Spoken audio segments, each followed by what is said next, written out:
అందరికీ నమస్కారం. ఈ వీడియోను స్కిప్ చేయకుండా చివరి వరకు చూస్తారని ఆశిస్తున్నాను. ఈ వీడియో గనక మీకు నచ్చినట్లయితే లైక్ చేయడం మాత్రం మర్చిపోవద్దు. ఇంకా ఈ ఛానల్ని ఎవరైనా సబ్స్క్రైబ్ చేసుకోకపోతే దయచేసి సబ్స్క్రైబ్ చేసుకోండి. నవరాత్రులలో రెండవ అవతారం బ్రహ్మచారిణి. ఈ రూపం తపస్సు, ఓర్పు, ధైర్యం, పట్టుదలకు ప్రతీక. బ్రహ్మ అంటే తపస్సు, జ్ఞానం. చారిణి అంటే ఆచరించేవారు. అందువల్ల బ్రహ్మచారిణి అనగా తపస్సును ఆచరించే దేవి అని అర్థం. ఆమె రూపాన్ని మనం ఇలా వివరించవచ్చు. ఈ అవతారంలో దేవి శ్వేత వస్త్రధారణతో ఉంటుంది. ఆమె 2 చేతులు కలిగిన రూపంలో దర్శనమిస్తుంది. కుడి చేతిలో జపమాల, ఎడమ చేతిలో కమండలం ఉంటుంది. ముఖంలో ప్రశాంతమైన చిరునవ్వు, నుదుటిపై తేజస్సు ఉంటుంది.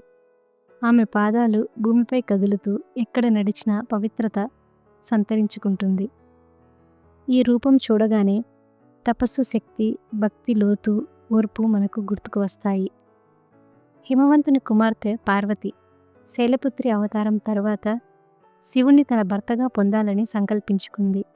దేవతలందరూ, ఋషులందరూ పార్వతిని దివ్యపాత్ర అని ప్రశంసించారు.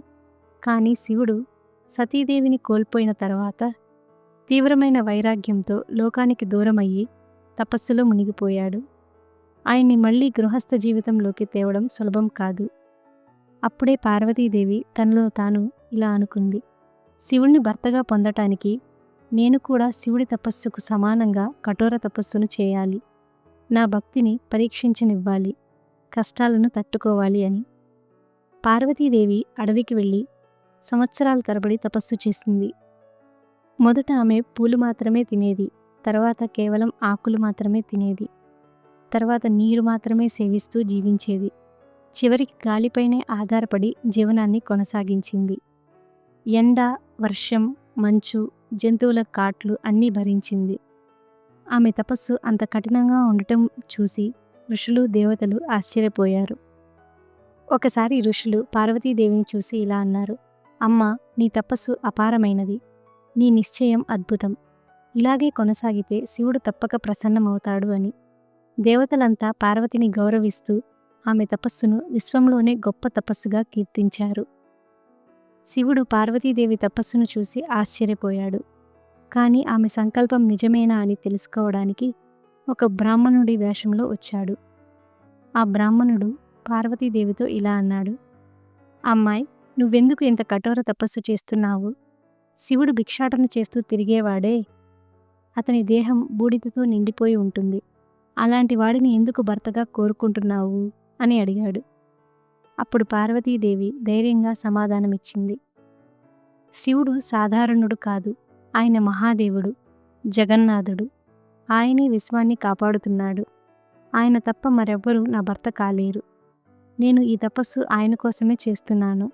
నా ప్రాణం కూడా ఆయన కోసమే అంకితమని.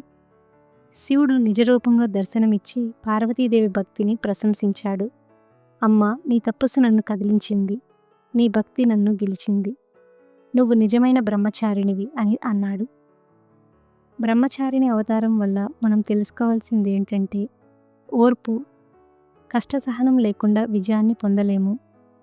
భక్తి, నిశ్చలమైన భక్తి దేవుణ్ణి కూడా ప్రసన్నం చేస్తుంది. పట్టుదల, ఒక లక్ష్యాన్ని ఎంచుకున్నాక దానిని సాధించే వరకు వెనక్కి తగ్గకూడదు. ఇలా నవరాత్రి 2వ రోజున భక్తులు బ్రహ్మచారిణి దేవిని ఆరాధిస్తూ చామంతి పూలు, బెల్లం, పంచదార సమర్పిస్తారు. భక్తులు ఈ రోజున ఉపవాసం ఉంటారు, జపాలు చేస్తారు. ఈరోజు దీపారాధన చేస్తే జ్ఞానం, ధైర్యం, శాంతి లభిస్తాయని నమ్ముతారు. ఈ వీడియో గనక మీకు నచ్చినట్లయితే ఈ ఛానల్ను తప్పకుండా సబ్స్క్రైబ్ చేసుకుంటారని ఆశిస్తున్నాను. Thanks for watching. Please like, share and subscribe to this channel.